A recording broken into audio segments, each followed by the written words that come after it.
Okay, I'm going to pass around syllabus that I printed out. It's the same one I sent you. So go ahead and grab one. It's nice to have a printout.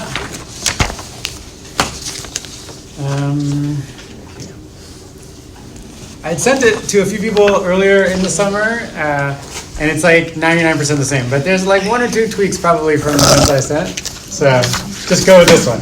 It's also, yeah, when I send you an email, I'll put it on the Brightspace when I get that going. I haven't yet. I think the Brightspace launch is a little slow so far, for the grad courses at least.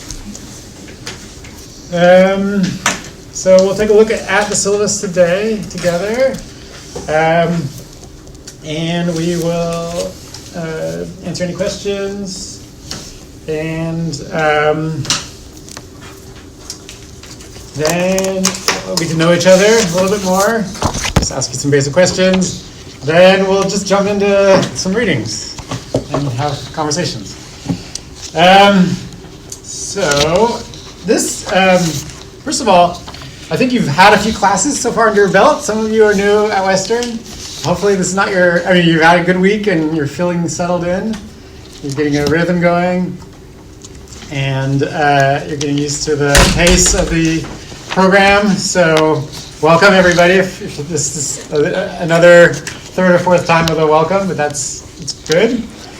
And I know that a lot is happening, especially the first few weeks when you're getting settled in. So there's a lot to, even on this reading for this week and for next week. Some of it's a little tougher than other material. It's okay, we'll go at our own pace together. I'm just excited to always read this stuff with you and talk about it with you. So it'll be fun. It's kind of like you're diving headfirst into the English stream of things with some of this heavy theory. That'll be fun. So other than that, I hope your semester started off well and your academic journey is going so far so good. So let's take a look at the syllabus together. You see that I have office hours that tend to be before class, but otherwise you can meet online, probably through Zoom.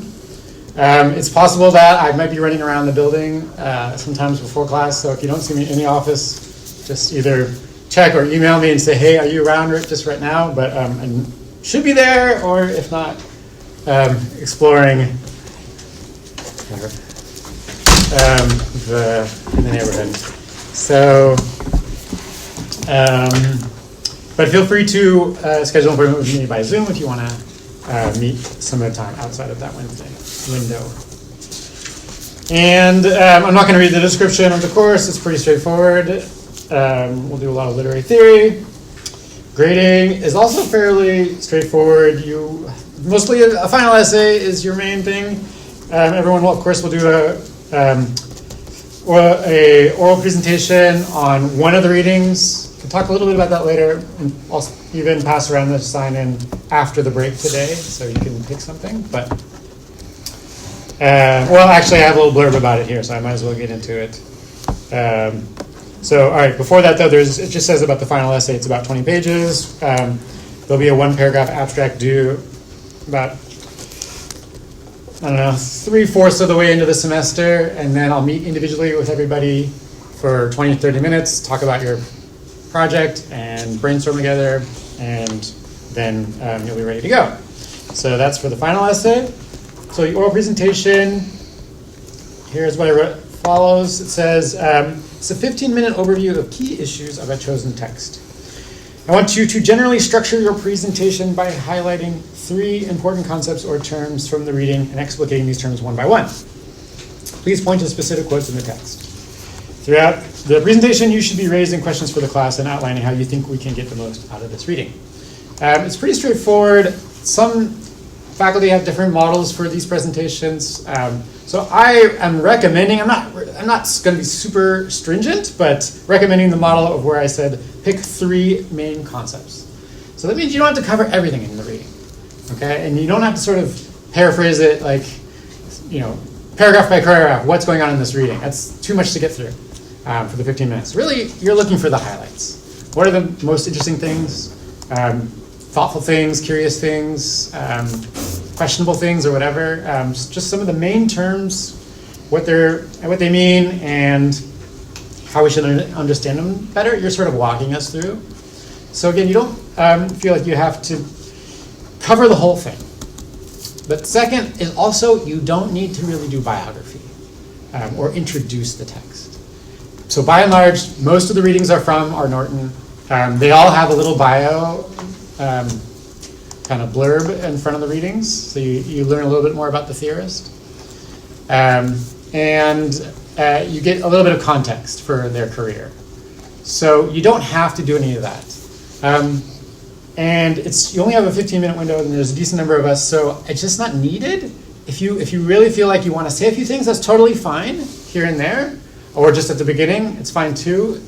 But I wouldn't spend too much time on it. So you can jump right in more or less to the reading, and it's fine to say a little bit about the context of the reading, whether it's Northrop Frye, and you're saying, well, this is from I think 1962 was the reading. What's going on in Northrop's world in 1962? That's what I wrote in my notes. It was 62, but I'm not 100% sure I got that right. But he's sort of mid-career by that point. I'm just going to double check that. This is at the very end of the essay, usually the publication date.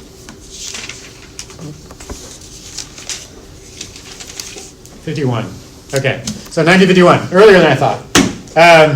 Anyways, sometimes if you feel like up to it, saying a few words about what's going on in his situation or context is totally fine. But most of the time, we just want to spend on the text itself.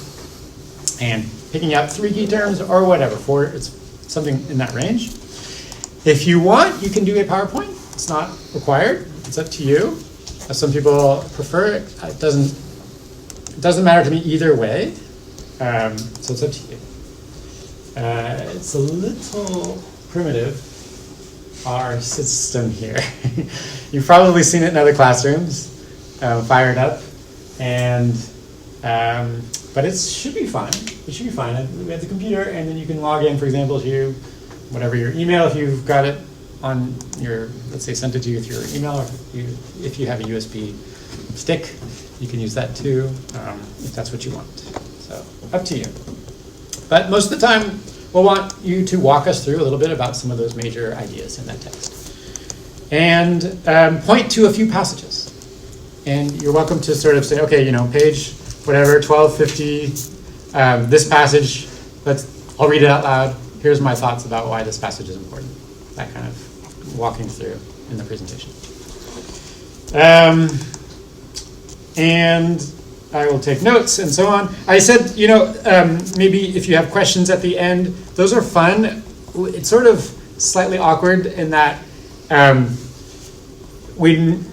I'll probably revisit a few of the things that you've covered in the essay. So sometimes I say, okay, those are great questions. We'll get to them in like 10 minutes, so just hold on. Or sometimes we just jump into the question anyways. I don't know. We'll just see how it goes. There's no set way we sort of transition from the presentation to revisiting a few other ideas in the text. So just keep that in mind. But you don't even have to have really that many closing questions. You can just sort of guide us through and say, this is what really interested me. Here's what I might see us talking about, or here's what is some further things that we might want to bring up or take on or something like that. Okay, so that's the oral presentation. And then finally is great for class participation. So there'll be many, many opportunities to talk and tell us what you're thinking and ask all sorts of questions. And I am indeed one of those famous professors who says there's no bad question.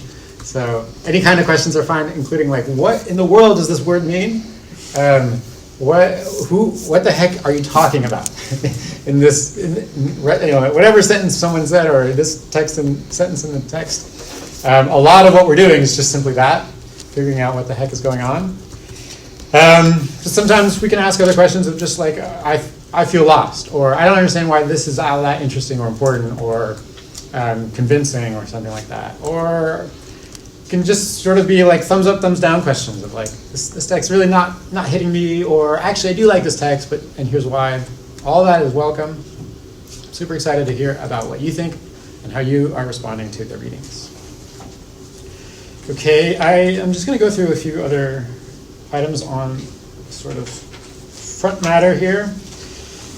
Statement on academic offenses. It's pretty, these are standard things that you'll see in all the syllabi. I did add, though, a note that says, please do not use artificial intelligence in the class.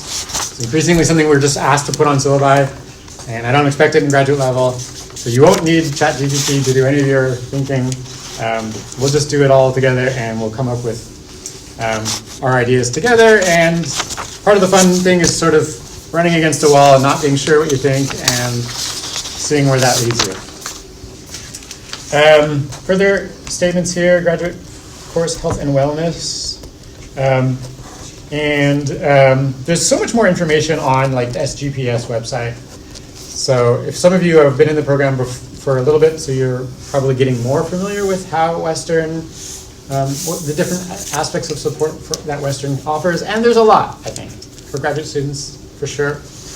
But if you're new, I definitely would recommend just clicking around the SGPS website, and it takes you a while maybe to find. I think it's on the far right. I can't remember what subheading it's down, but eventually you'll find, maybe it's called community or something like that, but then you'll find a lot of different things that is under another subheading called health and wellness. There's various ways of booking appointments for various aspects of health and wellness as a graduate student. So highly encourage you to take a look at that and use whatever you'd like to use there. And I would love to be of help if you have any questions or if I can guide you to anything. Statement on student accessibility services. It's also a similar thing. Those are more for accommodations. You can just read that through later. I will read the land acknowledgement here. So Western University is situated on the traditional territories of the Anishinaabe, Haudenosaunee, Lenape, and Attawandaron peoples. We have long-standing relationships to the land and region of Southwest Ontario and the City of London. There are several First Nations communities nearby, including Chippewas of the Thames First Nations, United Nation of the Thames, and Munsee Delaware Nation. In the region, there are, furthermore, 11 First Nation communities in the broader, let's say, Southwest Ontario, and growing Indigenous urban population.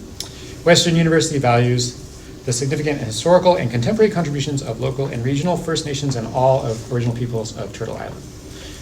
We do, of course, have a section or unit on Indigenous theory a little later in the semester.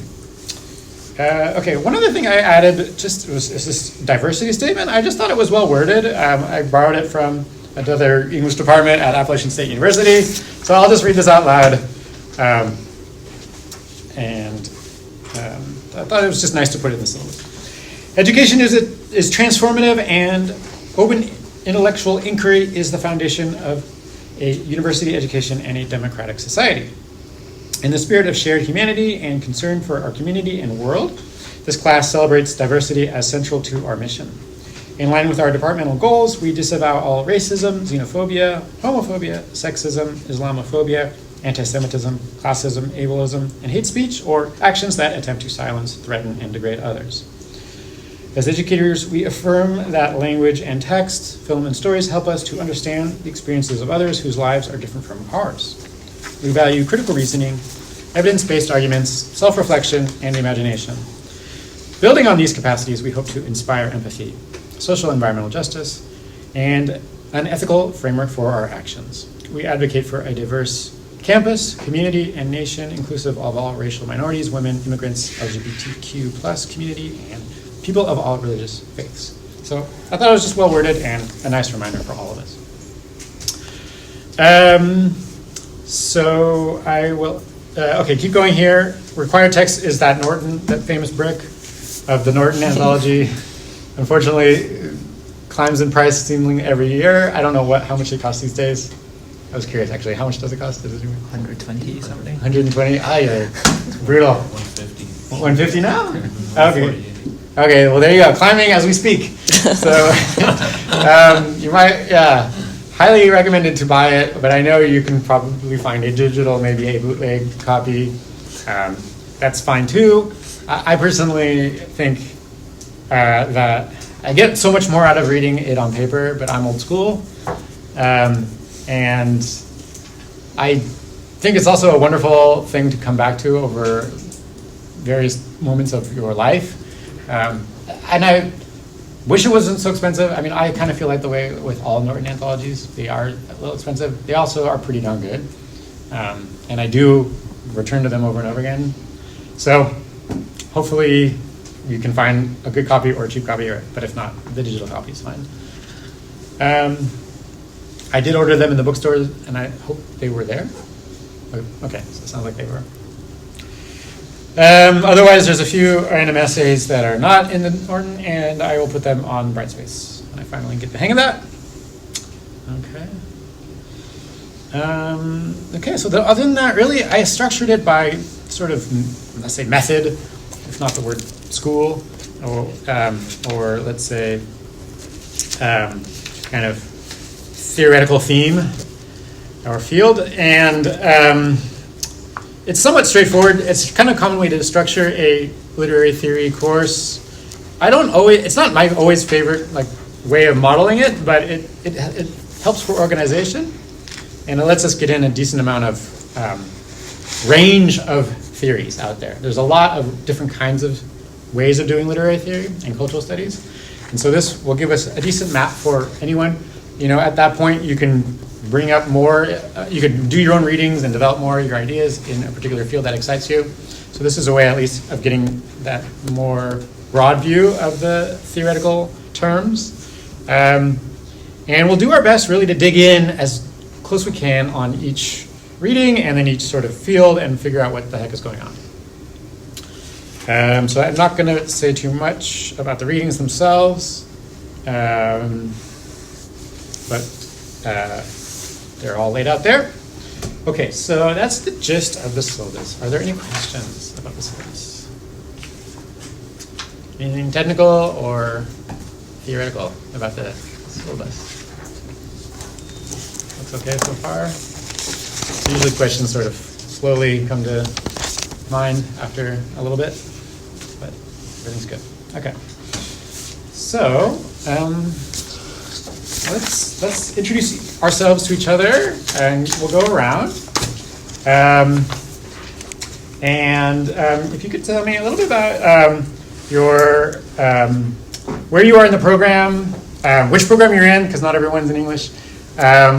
What some of your theory interests are, theory things you like to read, or theory things you do not like to read, or theory interests you have, theory things you want to work on too.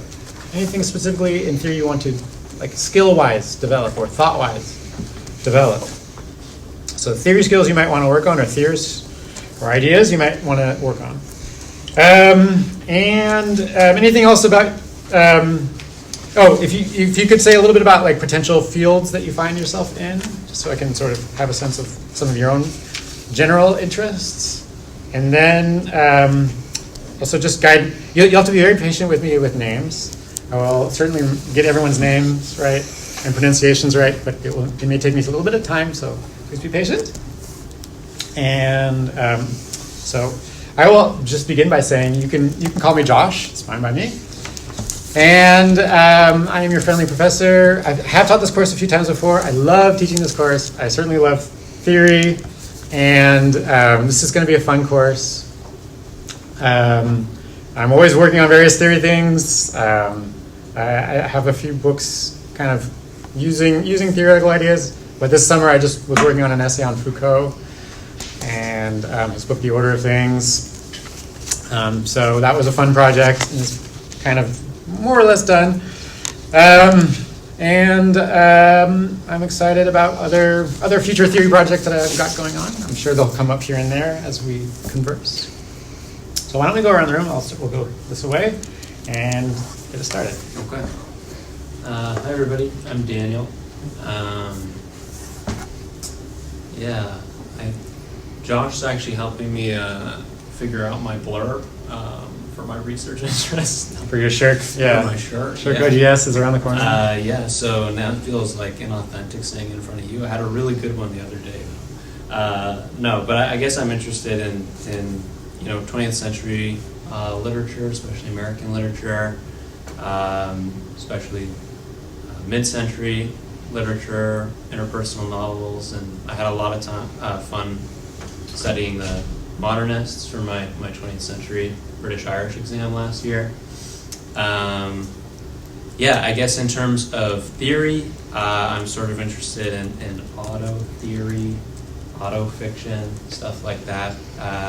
But yeah, surprisingly, I don't know how I've gotten this far without taking a canonical theory class. I've taken some theory adjacent classes, like more cultural studies, like adolescent identity, a race repertoire in the archive class, so some Stuart Hall and stuff like that. But the heavy hitters, like the French, big scary French theorists, I'm excited to try and tackle and figure out in this class. Yeah, I think that's about it for me. Okay, and your PhD too? Oh yes, I'm second year PhD. In English, yeah. Thank you, in English. Hi, I'm Tim. I'm an MA student. I'm in my first year. I went to Western technically for my BA. I went to King's. Okay. I always end up writing on queer theory. That's just sort of where my interests lie, in masculinity studies specifically. I don't really have like a field or anything figured out in terms of like, English stuff, but the one consistency is that it's always like something to do with queer theory. So I'm pretty excited for that. Just get back to I've never really had like a good basics of like, these are the core texts. Sure. Like I've heard them before, like Yeah. Gender Trouble. Yeah, But we I have a never, little bit of that, yeah. Never sat down and just like, Yeah. did the canonical ones, so I'm pretty excited for that. Sounds good. Hi, my name's Vincent. I'm currently also in my MA in English. I also went to King's. And I'm also interested in queer theory, but also I like more like contemporary literature and anything kind of like in terms of like cultural studies and diasporic lit is kind of what I'm really interested in right now.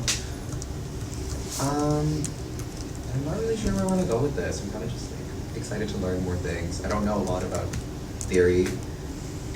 Like I don't even know what I don't know, so I'm excited to. Okay, cool. Well, that's why we're covering a lot of ground. So Yeah, so I'm excited to get into it. Okay, sounds good. Did you both do like English degrees or? Yeah. Yes. So King's has an English. Yeah. Yes. Yeah. Yeah. Cool. Hi, I'm Samantha, or Sam. I also am an MA English student, and I also did my undergrad at Western, but at Western. Okay. I'm a little familiar with theory. I took Young Book's Contemporary and History of Theory in my second year, which was super useful for some of these. Yeah.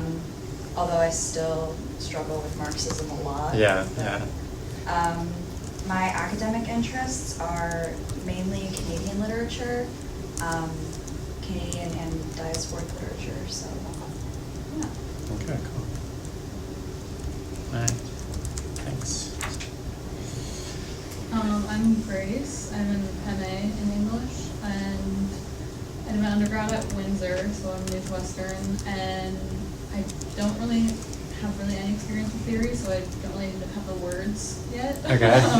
But I'm doing a research project this year on Emily Dickinson, so I guess the field that I'm interested in is like American women's literature, so probably that falls under the feminist theory subcategory. But I also think that eco-critical stuff is cool. I took a class in my undergrad last year that was sort of eco-critical, and I was interested in it, but we didn't get too deep into it, so Okay. maybe something to explore. Okay, cool. Who is the teacher? I'm just curious. Who taught that? The one that I had it was an eco-critical post-colonial. It was, what's his name? Was it Jason Sandar? I was his thesis supervisor. Oh, really? Yeah, I was hoping you'd say Jason. I love him. Yeah, he's such a great guy. Awesome. Okay. Yeah, I miss Jason. I'm super glad he's at Windsor. Yeah.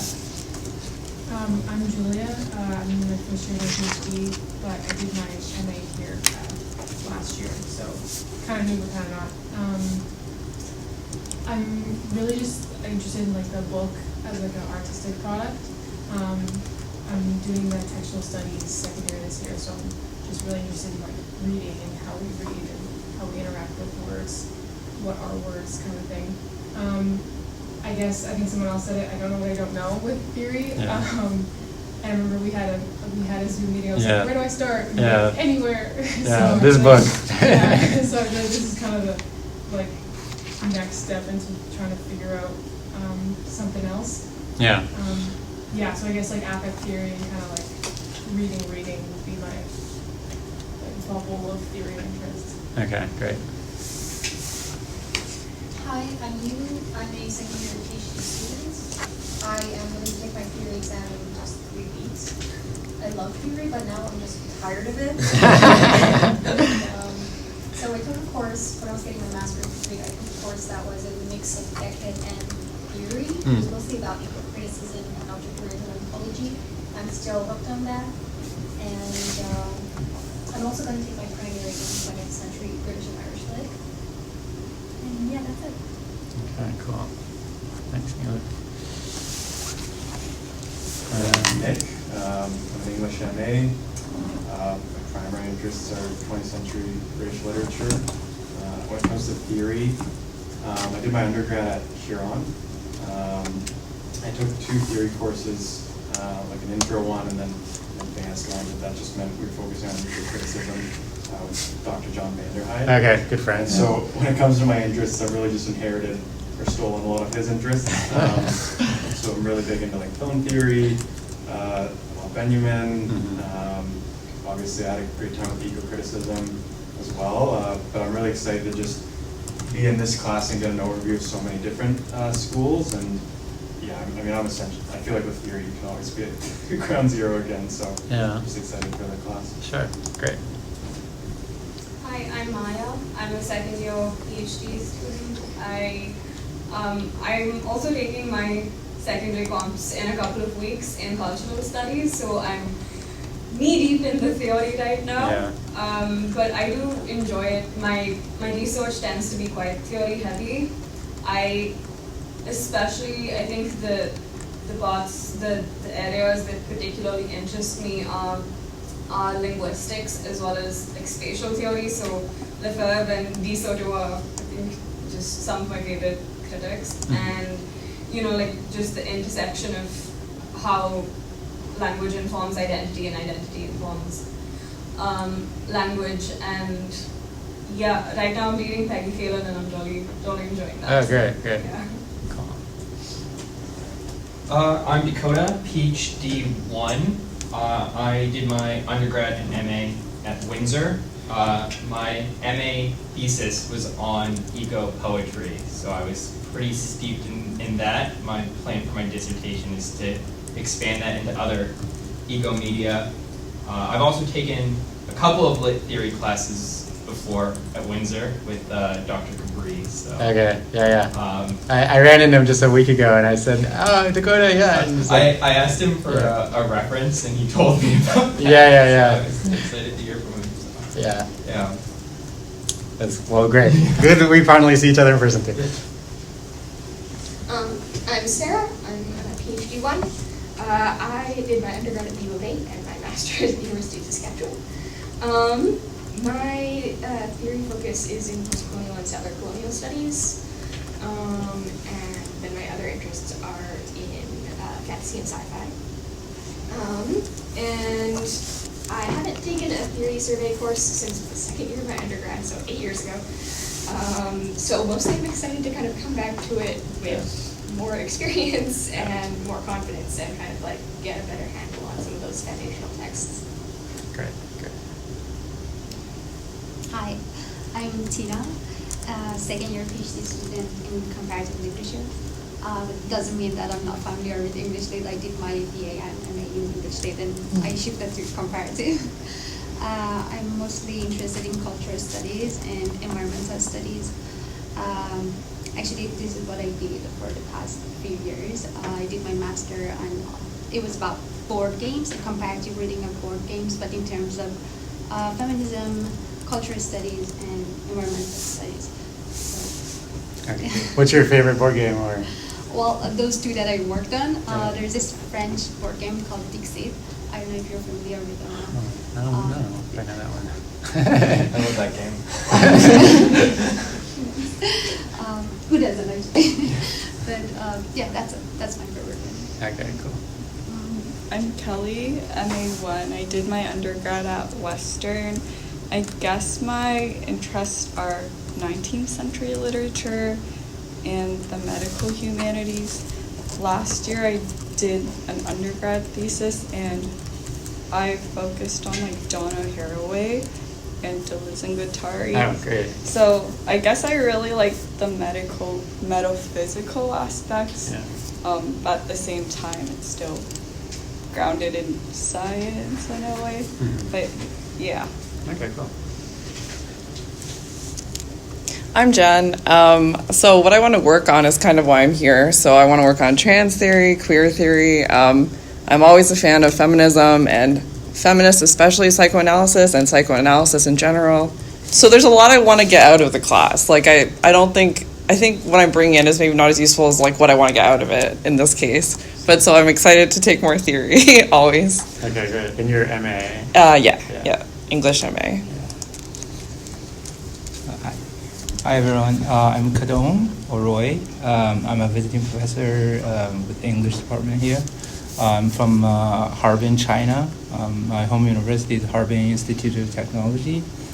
My interest is indigenous literature, and I have a fear of theory. I knew something about structuralism, deconstruction, some things about, bits about others, but fear is the obstacle, but I need to overcome it, and then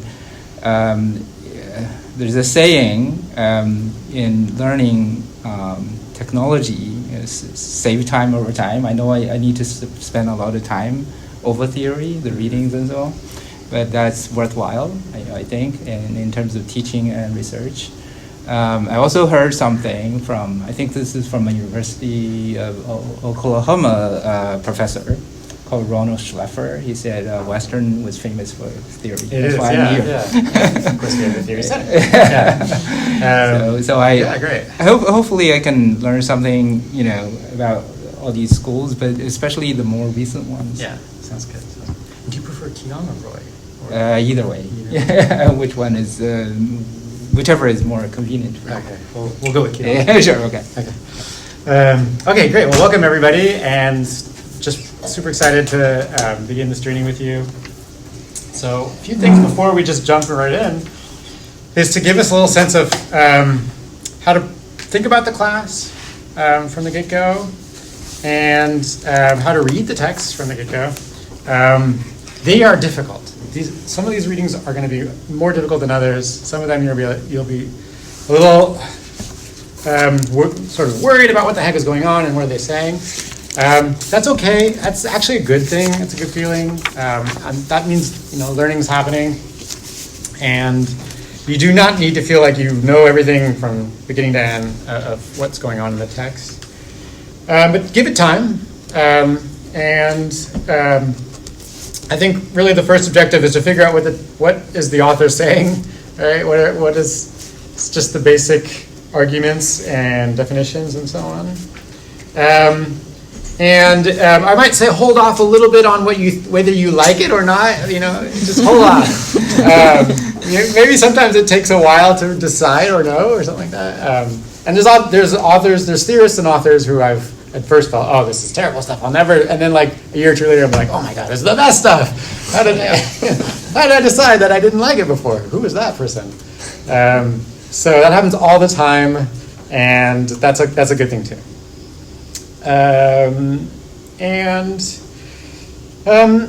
Let's see. I'm going to say that I know everyone's in a different place in their theory journey, in their theory interests, and in their comfortableness with theory. That's a good thing too. So you're all on different theory journeys, and this place is the right place for that. This class is the right place for that. So we're here to encourage each other and support each other on our journeys. And our questions and conversations will always be in that spirit. And we're going to have fun supporting each other as we're each learning on our own way how to think about theory and do theory. I will mention that I don't consider myself the theory police. So if there's a feeling that we're getting, or that, I will never say, oh, that's wrong, like in terms of why, I would more, it's not useful in terms of learning and pedagogy and so on. I would just rather, let's try to figure out what's going on here. Maybe we might get a little of interpretation wrong, and I'd be like, okay, let's steer it this way.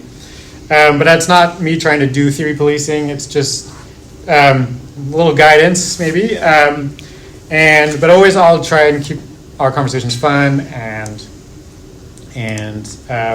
enjoyable and welcoming. And again, just to repeat I use that phrase theory police in the sense that I certainly don't want to quash anyone's enthusiasm or excitement or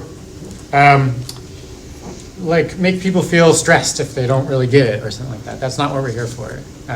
We're here to just, at our own pace, start to understand these materials.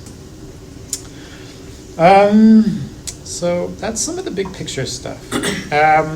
Really, I love this class because we take on a lot of topics, but first and foremost, we take on the topic of what the hell are we doing here for? Why are we in this room? Why are we in this building? Why are we in this English department? What do we do all day? And every time I say that to myself, which is on a daily basis, and I'm still not sure how to answer that, I also always hear my parents behind me. And I am an old person, who have kids that are fast approaching your age. But it doesn't matter. That voice is always there forever, saying, "What do you do all day? And why? You get paid for that?" And so on. And indeed, we do get paid for that. But this is the moment where we get to talk about that and think together and understand a little bit about how we might consider ourselves as English scholars in English department, as theorists of an English degree, and the range of questions, problems, and let's say skills that we develop in that process. So we're certainly going to ask, what is theory? We're going to ask what does theory mean today? We're going to ask, what is theory doing in an English department? And in the bigger picture, what do we all do in an English department? But I actually would say that I think that's just sort of part of the project that we are doing together. Because in reality, there's a lot bigger things than that on the plate for ourselves. And I think when we ask ourselves those questions, what do we do? And why do we do it? And how do we talk about that? We're also asking ourselves, what is the role of being an English professor or graduate student or scholar or thinker in the world today? So not just in this building, but when we go outside that building. How do we respond to the world with what we've learned in our classrooms and with our readings? How do we bridge the world and the English department would be one question. But let's even go further and say that there are many challenges out there in today's world. And there are many problems and, let's say, crises, and we need all the skills that we can use to think through them and to speak about them and to talk about them and to do research on them. But also, I won't hedge the fact that I do think there are many, let's say, crises out there, be they political or social or literary or worldly. Like, what the heck is going on with the world at that scale? And I think those are all fair game for this kind of class, and we should think about them. And a lot of the theories we will read, we'll take them on. But also ask, what happens when we're always thinking, maybe in terms of crisis, or is that the best way of approaching the present? I think it's all recognizable.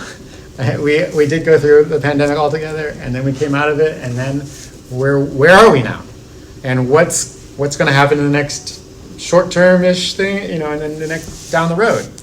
What do people do, with just personally in this program, and then shortly after? But also, what does the world do with an English department anymore? These are all questions that we're going to take on for sure. If you want a simple answer to what do we do in an English department, here's one for you. We interpret. That's what we do. We like to interpret. And that's a good thing. The world needs interpretation. Texts need interpretation. We ourselves need to interpret ourselves. So we're going to do a lot of interpretation. And that includes looking at the way other people describe how they do interpretation. That's essentially the simple blurb about what everyone's doing in this anthology. They're demonstrating their arguments and versions of what they think interpretation means and is, and how to do it. Okay?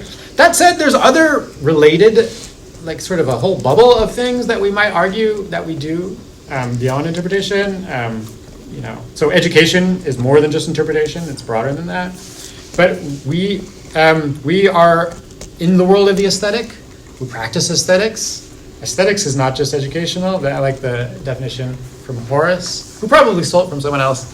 But Horace's definition is to delight and to instruct. So poetry delights and instructs, he says. So a little bit of delight, pleasure, say aesthetic enjoyment, a little bit of instruction or education. And you can find that in theory too, in theory texts, not just, let's say, in poems or novels and so on. Okay. So anyways, as we go through texts, we're gonna ask ourselves also just very basic questions. How does, what's this text saying? What is it saying at the level of methods of interpretation? How does it help us understand other texts better? How does it help us understand the world better, and so on? And how does it help us deal with the present? Okay, so that's a little bit of meta kind of commentary about this class. And without further ado, let's just sort of kind of put ourselves in the world of some of our readings to get started.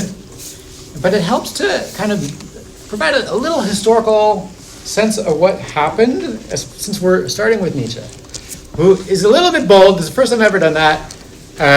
It's a bit of a risk because Nietzsche is quite an awkward character.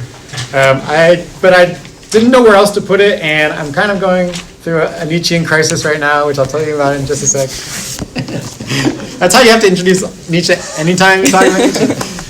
I'll tell you why, but I think it'll be obvious once we read it from the get-go. But just to have a sense, let's put ourselves in the 19th century. Before English departments really exist, okay? You can go to university and you, what are your major options? I don't actually technically know enough about the history of universities to know, but people will be majoring in law, in theology, medicine, but right around 60s, 70s, 80s, you start to get, let's say, textual study courses, romance language probably, departments, and essentially what we would call humanities. The humanities is starting to coalesce right around that time. So this is the time of Nietzsche, of course, too, 1870s. And they are, Nietzsche's a classicist, by the way, so that's another degree I suppose you could get. So he's trained in Greek classics in particular. And but obviously in the humanities. And as these humanities programs are developing, they have to have a sense of what they do, explained to their audiences. So they have to come up with a method. So it's really the rise of, let's say, the academic experience of studying the humanities, and what do you do in those classes, and how, and what are they for exactly? That starts to force these questions on thinkers. And of course, Nietzsche is going to respond to some of this material. He's obviously a philosopher too, so he's responding to some big philosophical questions as well. But other people are responding it too, and if we do a little bit of a map at the sort of late 19th century, here's what we might see in terms of humanities departments. So on the one hand, we might say liberal humanism is a model for like humanities scholarship and study. By liberal humanism, I mean just an approach that looks for humanist values in the text, and as well as liberal values in the text. So a simple liberal value is things like freedom or citizenship, or let's say national identification. And humanist values can be beauty, certainly truth, sublime. Humanist values can also be sort of the good, or what makes a good character, what is a good ethos or person or good way to be in the world. And it would be the role of the liberal humanist to to read the literature and explain some of those humanist values in there. And really the icon of this is someone named Matthew Arnold. We're not reading in the class, but it helps just to sort of recognize him. He sometimes might be called the first literary critic, literary theorist, because he writes books with the word criticism in the title. He is in your anthology. And he's such a well-known sort of writer and thinker of the late 19th century that other people are going to respond to his arguments in a fairly clear way. He identifies the purpose of criticism. He's using that word criticism. Essentially, the word literary criticism is really more popularized much later, 30s, 40s, and 50s. And the word literary theory is also, let's say, around 30s, 40s, and 50s. So a little later. But he would call the purpose of criticism is to identify what he says the best that has been thought and said. Best that has been thought and said. So there's already this sort of like sense of hierarchy and almost idealization of the text, the best stuff. So Shakespeare, Milton, so on. But also he says, quote, the purpose of criticism is to see the object as it really is. And that would mean to really have a sense of what Shakespeare is saying, right? Rather than sort of reading, let's say, Hamlet and then saying, well, okay, we want to talk about problems of psychology in like the Hamlet character or something like that, or Hamlet figure. And let's develop our psychological kind of profiling tools or something like that. Well, we would have already lost at that point to seeing the object as it really is, let's say. Who is Hamlet? What is he doing there? What's going on in the... but also, what is a play? What is a tragedy or a history, and so on. He's trying to set out some just basic sort of strategies and methods for being a critic, we might say. And under this banner, I'm describing it as liberal humanism. Okay, so we'll leave that to the side for now. A few other options that were available, let's say, to model or turn into a method your humanities department. One might be aestheticism. This is where Nietzsche is going to come in. So Nietzsche really is an aestheticist. He believes in the power of the aesthetic and in the meaningfulness of the aesthetic. He, of course, before this essay, has written a fascinating book called Birth of Tragedy, which has a short excerpt in the Norton. And he really turns art into sort of the most important thing you could ever imagine. So yay for us, right, in the English department, because we like literature and art and so on. But is that really true? Is art the most important thing in the world? Well, he thinks so. Nietzsche thinks so. He tells you that. If you have your text in front of you, I can point out that he says at the end of 749 in the Birth of Tragedy, into this page 750, he says at the very bottom, I repeat my earlier sentence that only as an aesthetic phenomenon do existence and the world appear justified.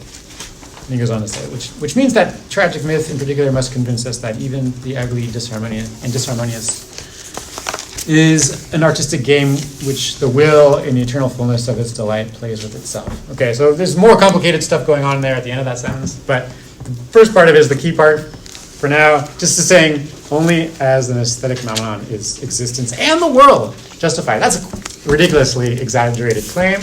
Is it true? Is your life only justified for aesthetic reasons? I don't know. We're going to find out why he says that in just a minute.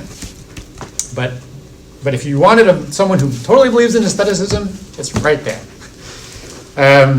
So art is not just important for understanding and making art, but it's bigger than that. It's important for understanding all of life and existence.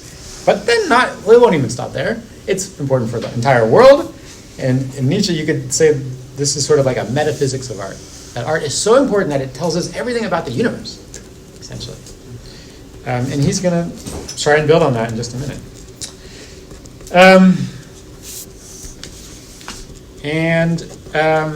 All right, well, maybe that's enough.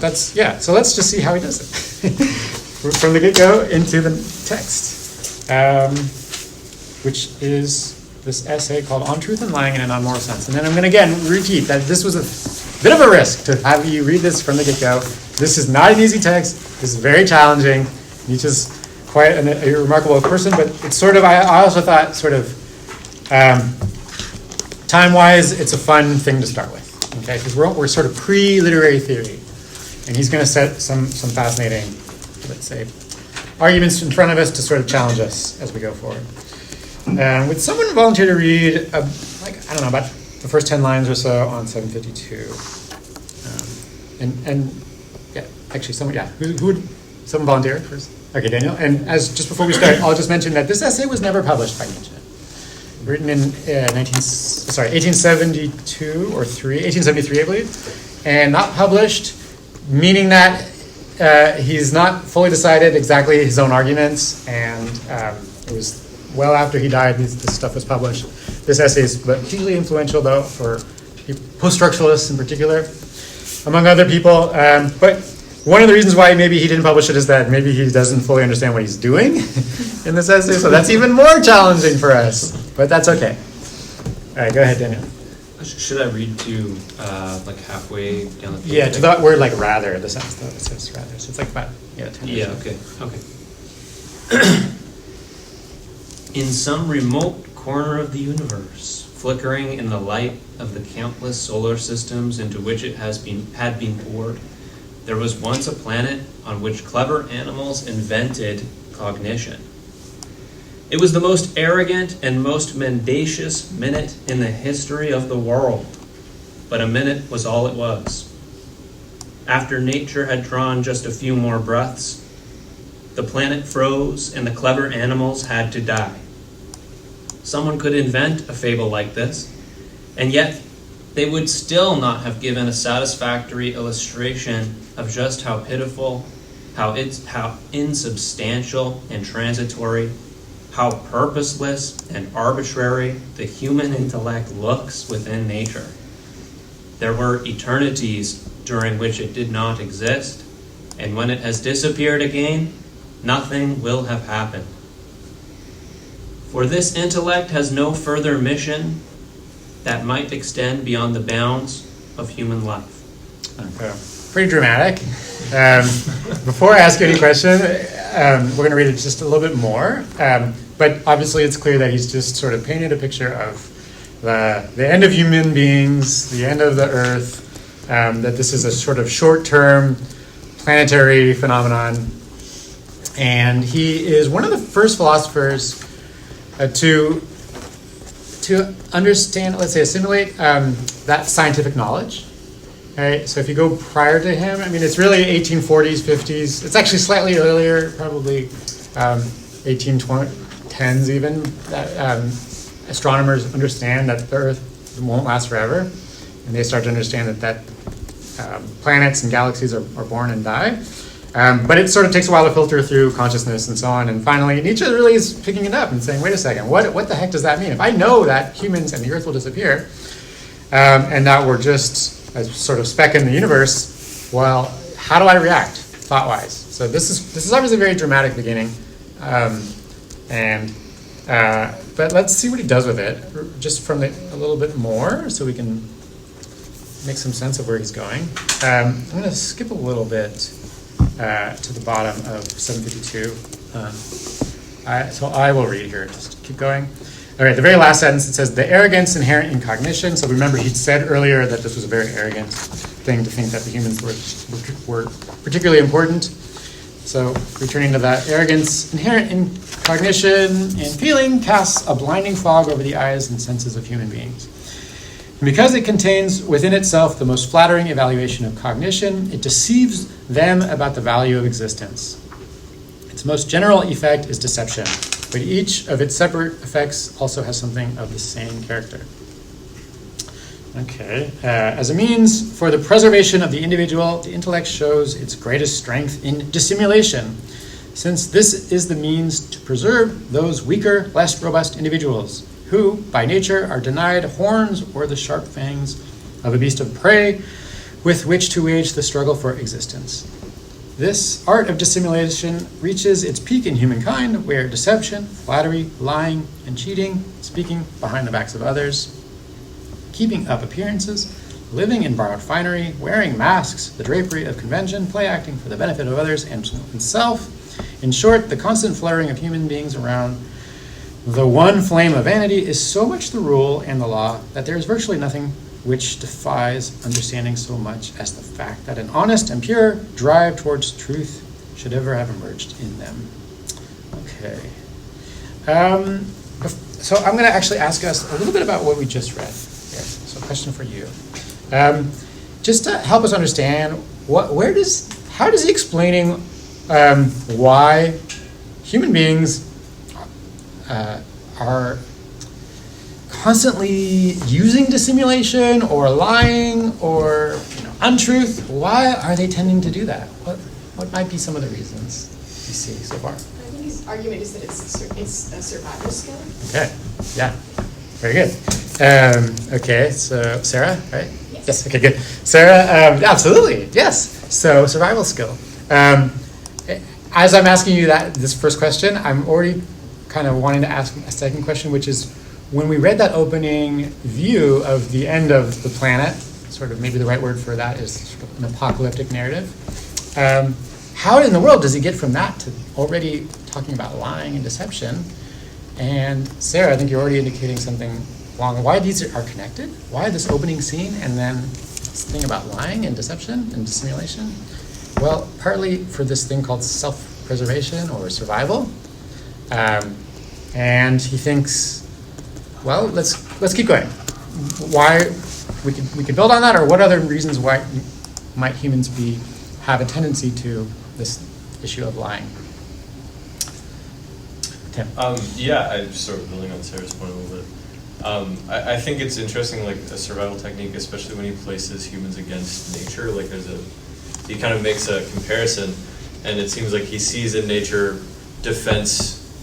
Like physical defense things that he sees, like horns, like he talked about, like things animals, that animals use to protect themselves, and then he looks at humans and he sees sort of like almost like a groveling, like weaker being. And then it seems like he sees social life and like the deception and flattery and like all of these like masks we put on as our sort of horns, which is kind of what I think Sarah was saying. Yeah. Very well said and very well noticed, because he does tell us that just in the little material we read. And I know Nietzsche is a crazy kind of difficult character, but I can say at least that while he has a lot of yelling at human beings, he actually is sort of, weirdly enough, I'll just say pro-human, if you will, or pro-life. Like he wants people to survive. On the other hand, he's constantly, in the rest of his work, is saying, like, I'm the only one who's worthy of anything, and so on, or very few people are worthy of any of these ideas. But in the bigger picture, and even in this essay, he will go on to say things like, we do all this lying for survival, because we don't have good, let's say, defense mechanisms like horns or something like that. So maybe to get along with each other, to sort of continue as a species. Remember in that previous text, he said to justify existence, and so to make existence something that we want to have. It would be another way of saying some of what, like, why this particular animal is built the way it is, and then why it might be drawn to something like lying or untruth, deception. Julia. I'm not sure if I'm jumping the gun or anything, but I remember reading in the Nietzsche biography at the beginning. Like he was interested in Darwin. Yeah. The term struggle for existence is part of the origin species. How much of that hierarchical thinking or lack of would have been how much can you use that kind of idea of species as to understand how we think about. He's trying to figure that out. He does not know. But he's absolutely, like, within a few months before he's written this text, he's been reading that stuff for the first time. So he is like a grad student, and he's checked out Darwin from the library and commentators on Darwin. It's not entirely clear what exactly he read directly from Darwin versus secondary material, but he's obsessed with the ideas. He's blown away. He's like, what does philosophy do? How does it tell us what humans are and how they live and what? And he is a philologist and Greek classicist, so he's trained in his study of language. and this is a little bit of his language theory he's going to show us. And he's like, how do I connect the two? What can I say about species? And some of it is a little bit questionable in terms of, like, let's say the bigger picture we know about Darwin and so on. But he thinks that he has at least something to say on the topics. Yeah, this might be a bit too external from what we're talking about, but I think it's interesting on that topic that he kind of anticipates Robin Dunbar, who's a theorist who works with languages, who comments on, he suggests that language in humans was invented for the use of gossiping. That's his theory for why we have language in the first This is Dunbar or Nietzsche? Dunbar. Okay. But Nietzsche is almost saying the exact same similar, thing in the argument that we use it for deception. Like, language is implicitly an act of deception. And Dunbar comes back to that and says, yeah, that's the evolution of language. That's why we have it in the first place. Sure, yeah. Rather than, let's say, I mean, language as tool use or language as, comprehending the world, but also, deep down, we could say a language for chit-chat and for socializing or for social bonds or for talking terrible stuff about your neighbor or something like that. Nietzsche thinks all of that is quite real, in fact, and that maybe language came from not so, let's say, noble sources like lying. And, of course, he's going to make this into a whole giant theory of the origin of language and what he thinks truth is, which will be very important to us in just a minute.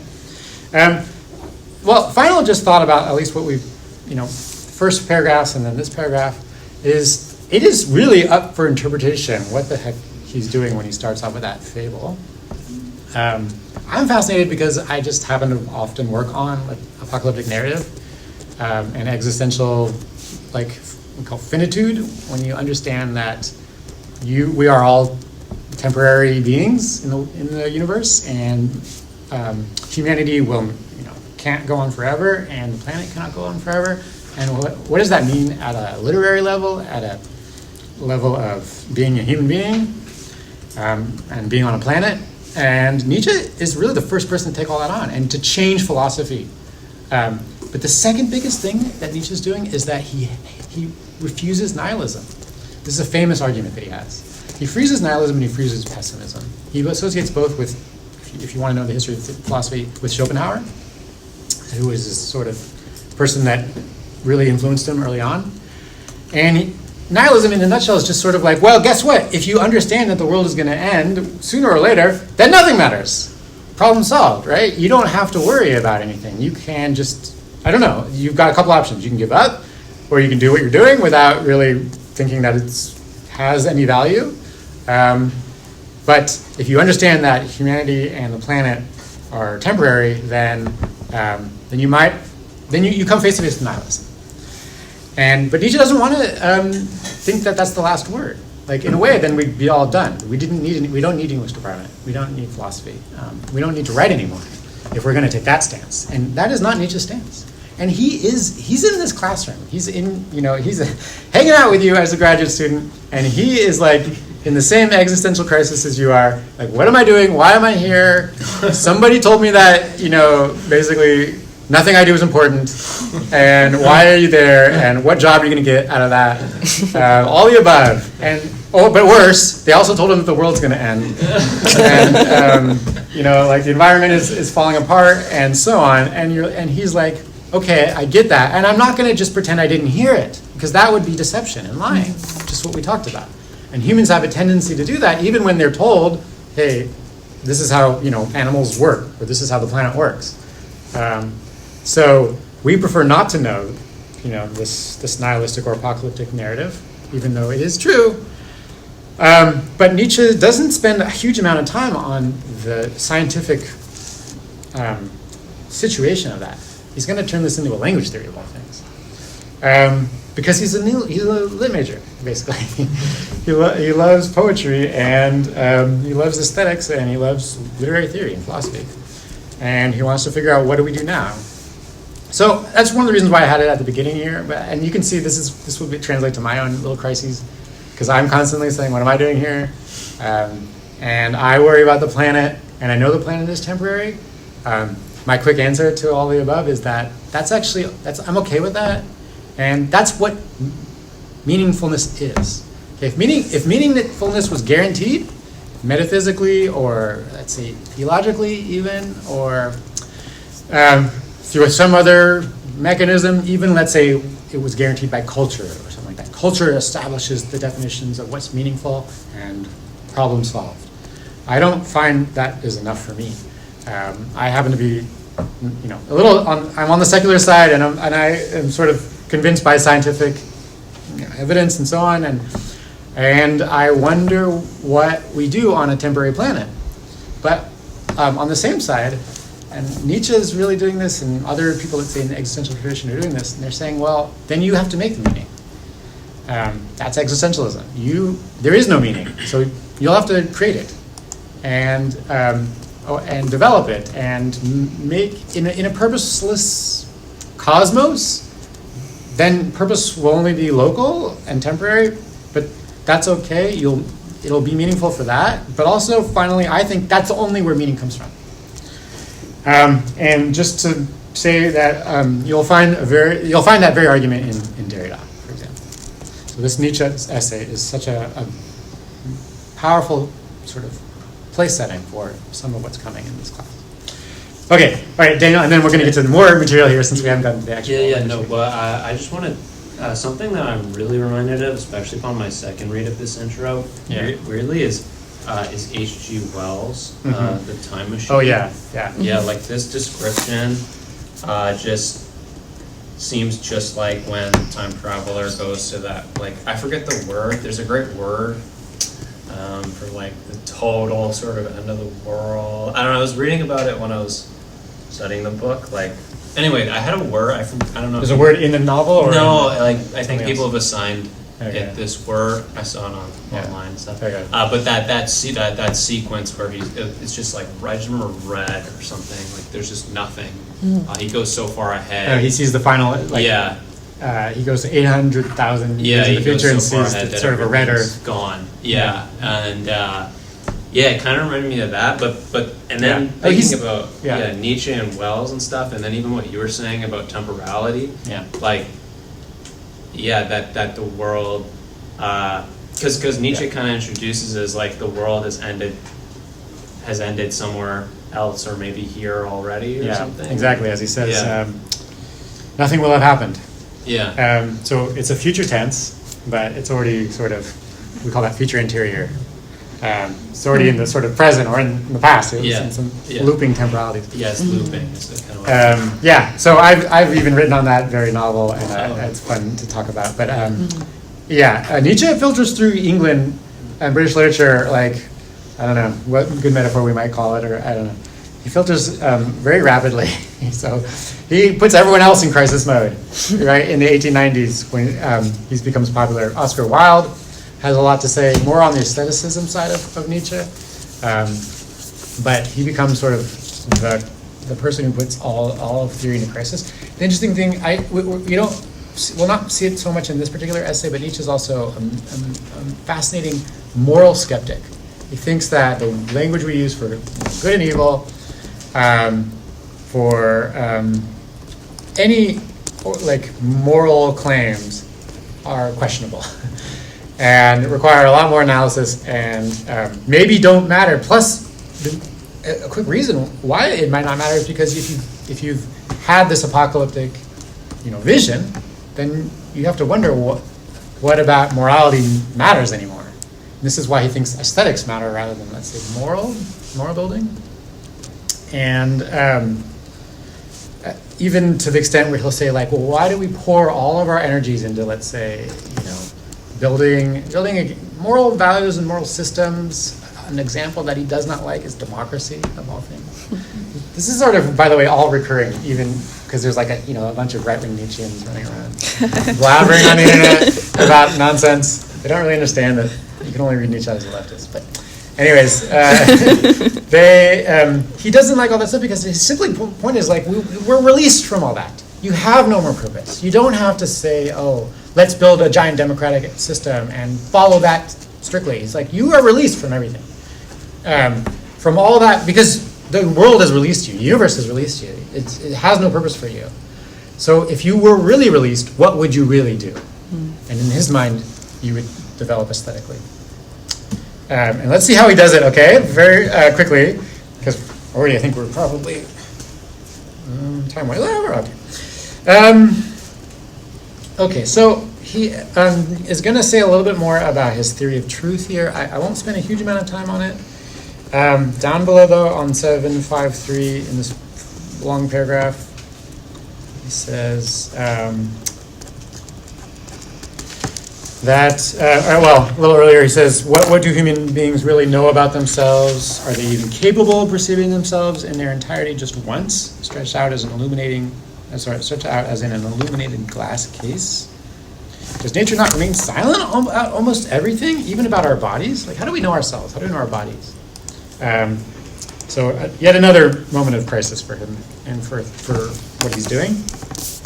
All right, vanishing and enclosing ourselves in a proud, illusory consciousness, far away from the twists and turns of the bowels, the rapid flow of the bloodstream, and the complicated tremblings of the nerve fibers. Like, why is he suddenly going inside his body and brain? I don't know, but that's just, he's having a moment. Nature, however, has thrown away the key, so even if you wanted to understand all that, you wouldn't be able to, because nature itself has thrown away the key. And woe betide, faithful curiosity, should it ever succeed in peering through a crack in the chamber of consciousness. I'm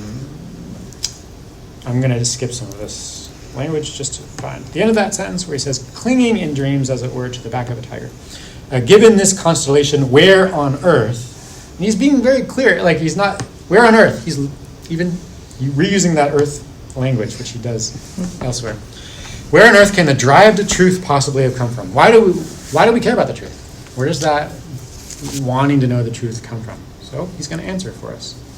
All right, he says the following. Insofar as the individual wishes to preserve himself in relation to other individuals, in the state of nature he mostly used his intellect for concealment and dissimulation. However, because necessity and boredom also lead men to want to live in societies and herds, they need a peace treaty, and so they endeavor to eliminate from their world at least the crudest forms of the bellum omnium contra omnes. So basically for peace, to get along together, to be social, is this why we have the drive to truth?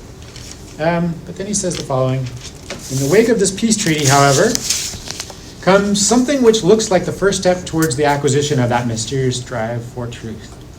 For that which is to count as truth from this point onwards becomes fixed, i.e. a way of designating things is invented which has the same validity and force everywhere. And the legislation of language also produces the first laws of truth, where the contrast between truth and lying comes into existence here for the first time. And then semicolon, colon, I can barely see here. The liar uses the valid tokens of designation, words, to make the unreal appear to be real. He says, for example, I am rich, whereas the correct designation for his condition would be precisely poor. He misuses the established conventions by arbitrarily switching or even inverting the names for things. Okay, so a little bit more on why this person is lying. It's not that important. A little more further on, he goes to say, truth. He says, truth, too, is only desired by human beings in a similarly limited sense. They desire the pleasant, life-preserving consequences of truth. They are indifferent to pure knowledge if it has no consequences, but they are actually hostile towards truths which may be harmful and destructive. And besides, what's the status of those conventions of language? Okay. I don't know how... there's a lot going on already in this material. I don't know if I want to even pause for questions. I'll just maybe recap a little bit here. So he's having a crisis around what is truth, where does it come from? It's not, that's more a philosophical question, although we want to know the truth of what we are doing too. But he is saying that we will not really ever have full truth. He said that, he says earlier, nature has concealed things from us, and we will not fully know ourselves. Nature has thrown away the key. And so he comes up with skepticism towards truth, towards truth claims. So he's in that tradition of philosophical skepticism. In part, what he's doing is what we would call epistemology, where he's saying, how do we know truth? Regardless of what truth claims we make, how do we know they're true in the first place? How do we make claims that we think are adequate to the truth?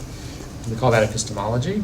So just throwing a few things here, but the key thing is we're going to get to the language thing, because very quickly he says we need to understand the words we're using when we're making truth claims, and we need to understand that both truth and language share a problem together.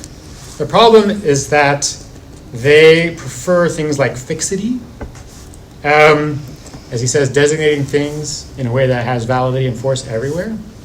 And that's one of the laws of truth, but we might also say it's one of the laws of language. And he thinks those are both problems. Those are not accurate. That's not accurately exactly how language works, he thinks, and it's not exactly accurately how truth works. And if that's the case, we're going to need a different theory of language to understand the truth and to understand everything that came before that in this essay, that whole big, giant cosmological picture of existential crisis that he's going through. So I thought we might not so much linger on these passages just for now so we can get to actual language theory. Okay, so let's keep going. I will ask someone else to read. Starting with the next paragraph, what is a word? So about 3 sentences in there. What is a word? This is on 754, about in the middle of our book. Does someone want to read a little bit for us? Actually, probably to the end of that long paragraph. So I'm willing to volunteer. Sarah, thanks. The end of the paragraph, you said? Yeah. What is a word? The copy of a nervous stimulation in sound. To infer from the fact of the nervous stimulation that there exists a cause outside us is already the result of applying the principle of sufficient reason wrongly. If truth alone had been decisive in the genesis of language, if the viewpoint of certainty had been decisive in creating designations, how could we possibly be permitted to say the stone is hard, as if hard were something known to us in some other way, and not merely as an entirely subjective stimulus? We divide things up by gender, describing a tree as masculine and a plant as feminine. How arbitrary these translations are. How far they have flown beyond the canon of certainty. We speak of a snake. The designation captures only its twisting movements, and thus could equally well apply to a worm. How arbitrarily these borders are drawn, how one-sided the preference for this or that property of a thing. When different languages are set alongside one another, it becomes clear that, where words are concerned, what matters is never truth, never the full and adequate expression, otherwise there would not be so many languages. The thing in itself, which would be precisely pure truth, truth without consequences, is impossible for even the creator of language to grasp, and indeed this is not at all desirable. He designates only the relations of things to human beings, and in order to express them, he avails himself of the boldest metaphors. The stimulation of a nerve is first translated into an image, first metaphor.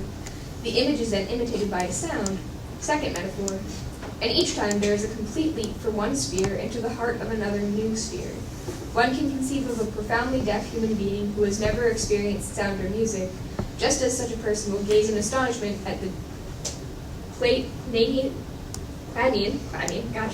sound figures in sand, find their cause in the vibration of a string, and swear he must now know what men call sound.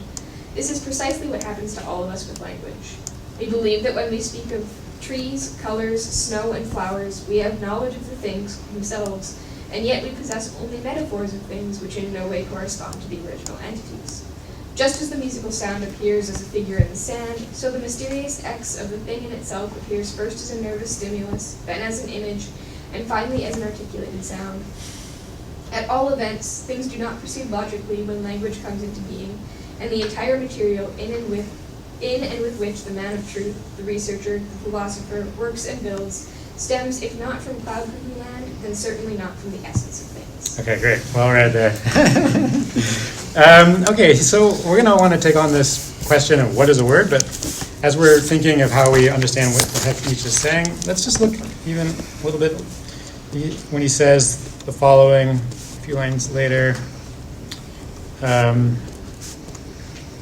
He says, okay, if truth alone had been decisive in the genesis of language, if the viewpoint of certainty had been decisive in creating designations, how could we possibly be permitted to say the stone is hard, as if hard were something known to us in some other way, not merely as an entirely subjective stimulus? Let's just unpack that sentence. What's his problem with the sentence, the stone is hard? Why is that putting him in a crisis? I understand stones are hard. It's not a complicated, it doesn't give me existential crisis and so on. But it's giving him one, and why? It's giving him a language crisis too. So Maya, you want to pick it up for us first?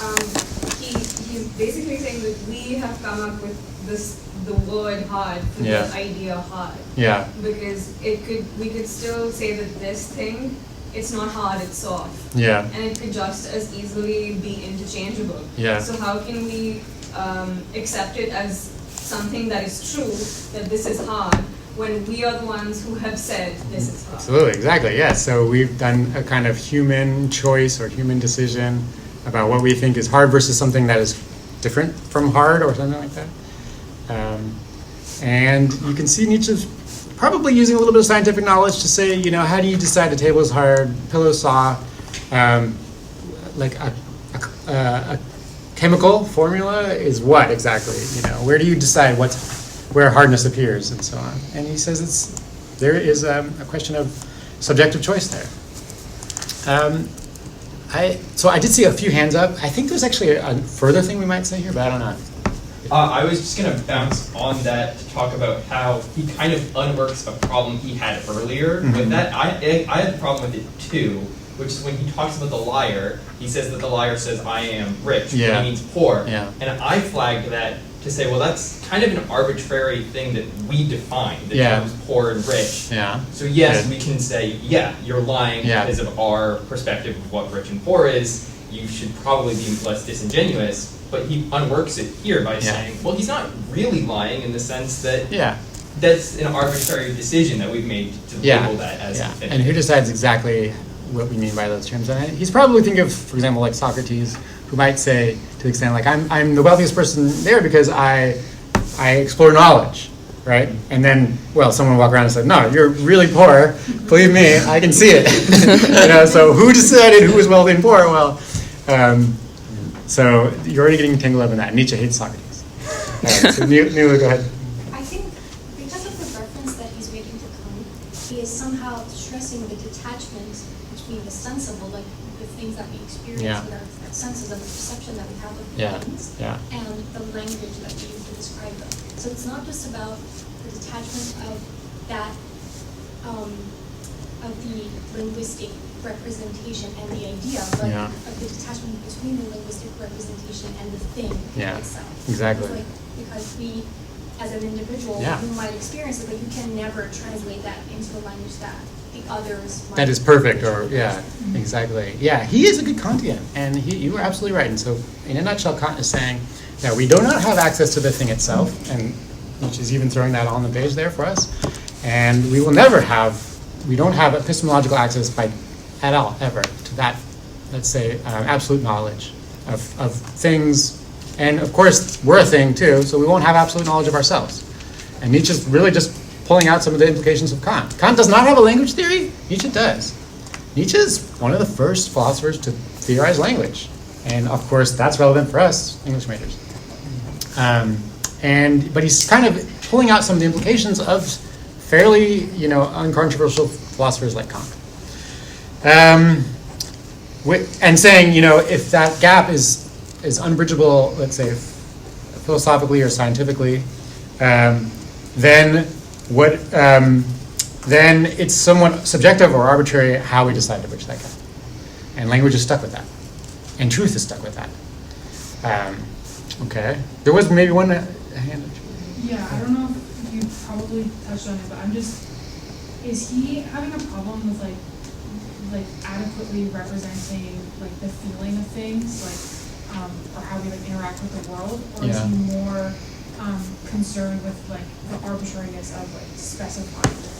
Well, all the above. All the above. He's really a fascinating philosopher that I'm personally just finding a massive challenge because I had kind of dismissed him. He was one of the people I was like, I don't really like this guy. And he's annoying to me, so I won't really get into him. But I realize now that he really has a whole package to offer. And he thinks, for example, that the cosmos, this is sort of behind there. It's sort of percolating into this text, but he hasn't fully worked it out yet in his career. But he thinks that the universe is basically just a bunch of chaotic forces swirling all over the place. Okay? And how do you make sense of that? You just sort of stop it somewhere and decide this force equals human beings. And this force equals human beings using language. But I stopped those forces at an arbitrary moment. Another word for that is that he just thinks the universe is constantly becoming. The whole cosmology of the universe is always becoming. It's always changing. It's always forces interacting with each other, and that produces perpetual change in the universe. And in a way, that little fable that we read at the beginning is his answer to that. It's almost like, no, he's not even apocalyptic about it. He's like, the Earth and human beings will disappear, but that's okay because that's what forces do. They change.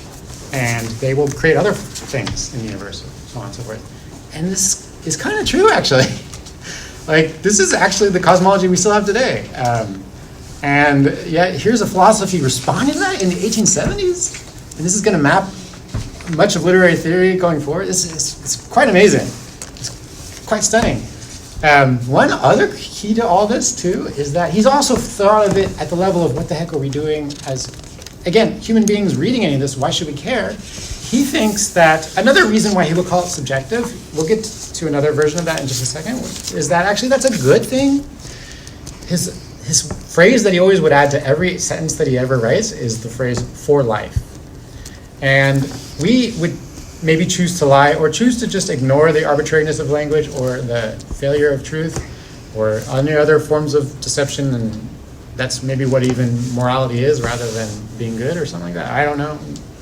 You can decide, but he would say maybe we all do that for actually a good reason, which is for life, for survival, for self-preservation, for doing what we want to do with ourselves and our bodies.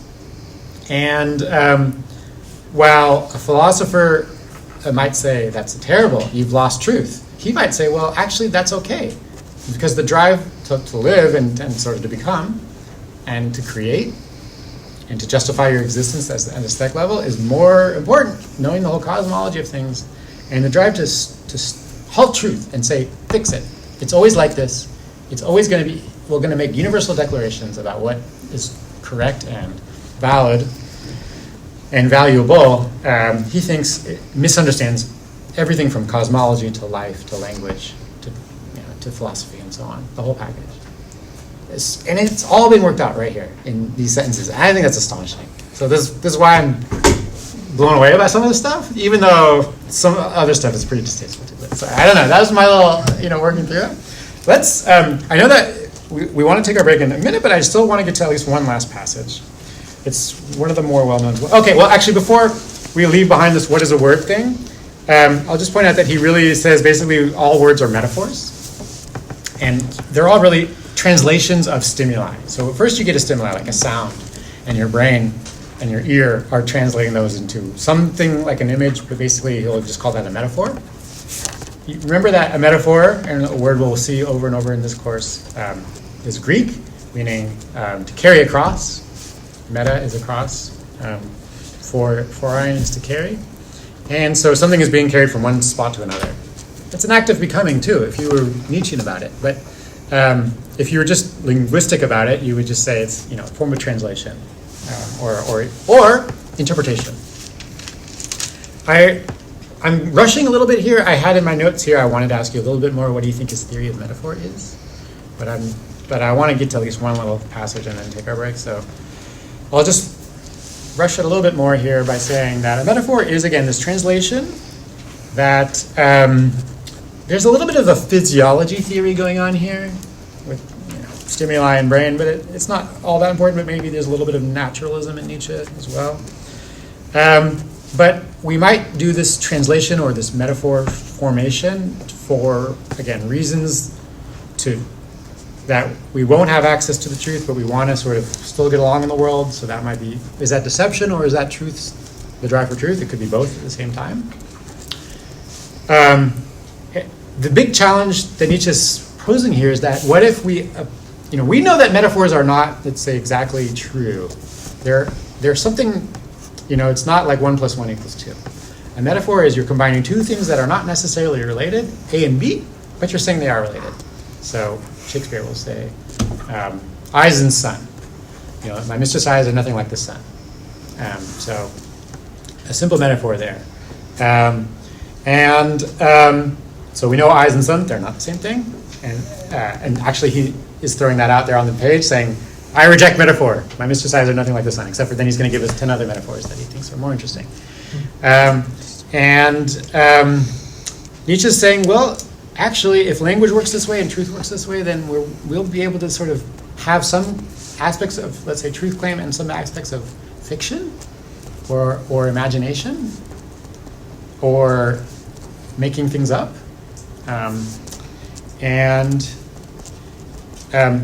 Finally, what else is a metaphor? Well, we're stuck with it. All language is metaphor from the get-go. The word the, right? These are all metaphors. So it's not just metaphors that are metaphors. All language is metaphor. He would even say all truth claims are metaphors. And this overthrows so much of the history of philosophy, which hates metaphor. Plato hates metaphor, famously. Aristotle is okay with metaphor, but it's certainly not at the level of logic for him. So Aristotle's written in his Poetics, whereas it's something of a response to Plato's theories of language, and like the Republic and the Phaedo and other places, where basically Plato says it's all secondhand. Language is all secondhand, like forms, ideas. Those are the truth of the universe. And language is just terrible stuff. And then poets are even worse because they don't even understand what they're talking about when they're using language. So he trashes language, and Nietzsche hates that. But Nietzsche is us. He's in the English department. He's like, he loves art and he loves language and he loves metaphor and he's highly valuing it right in front of us. Overthrowing the idea that truth and metaphor are incompatible, but also really just saying that or truth and fiction are incompatible, and finally just that metaphor is the deepest thing we know, actually. Okay, one last sentence to get us last Nietzschean thought, okay, which is on 756. So after he's done his little bit of language theory, his metaphor theory, he's got it, kind of sums it up here. I will read it here. He says on 756, what then is truth? A mobile army of metaphors, metonymies, anthropomorphisms. In short, a sum of human relations which have been subjected to poetic and rhetorical intensification, translation, and decoration, and which, after they have been in use for a long time, strike a people as firmly established, canonical, and binding.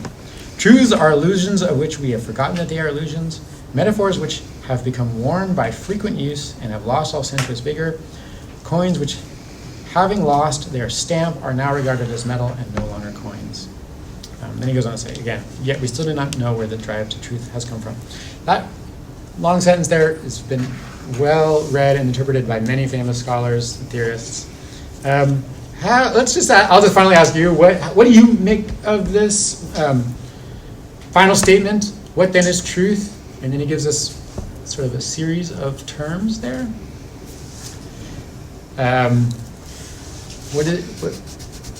How would you give us a sense of what his final answer to this question is? What is truth? So Maya, get us started. I think this is a bit reductive, I think, but what he's saying is what is truth is what we convince ourselves to believe is truth. So if you say something enough or it's practiced enough, then that is enough for it to be considered truth by, like a substantial population. Yeah. Do you think the word, for example, anthropomorphism there is kind of hitting on that, sort of how we interpret for ourselves, kind of on that subjective side of things? Yeah. Okay, what else in this list of definitions of the truth do you think? Which ones hit you? Which ones do you feel like, oh, maybe Nietzsche's onto something? Or which ones do you think, he doesn't know what the heck he's talking about? What do you think? I not about this, but a few sentences later, what I thought was really interesting is the idea of moral impulse from this truth. Yeah. I like to read Roland Barthes. I don't know if I like Roland Barthes, but I like to read him. Yeah. And the one thing that I like about him is he's talking very similarly, which I'm guessing he probably got from everyone is going through a Nietzschean crisis in post-structuralism. He talks about doxa and the idea of that, like, if something's repeated enough, it becomes truth. Yeah. But what he takes in literary analysis is that if you look at the language and the words used, then you can find like the cultural and the moral structures behind these things that are informing the words. Like the author is dead in that deal. And I just think it's really interesting that like these truths, these things that are repeated enough, then become like this this, I mean, affect of like an impulse, like, Yeah. oh, I have to say that this Yeah. thing is red or this thing is Yeah. cold. Yeah, nicely said, yeah. You know who else is having a Nietzschean crisis is actually Judith Butler. We'll see this come up, but this passage is famous for her too. And this will be sort of a breach into gender theory, where it's like sort of who decided gender was what we call fixed, or fixed by, that's the correct understanding of gender. Because even we're understanding truth is somewhat variable, and also metaphor, and also, let's say, an interpretation, that it doesn't just start with truth. And certainly not even for Nietzsche. He would say the whole package of what it means to be human, to have a body, to be in the cosmos. It would be all sort of metaphor and metonymy and anthropomorphism and interpretation, translation, rhetorical intensification, and so on. So Judith Butler will just say, well, okay, what would that tell us about gender then? And that's why it helps to have a literary understanding to understand gender, and vice versa. It helps to understand gender to understand literary theory or literature as such, and so on.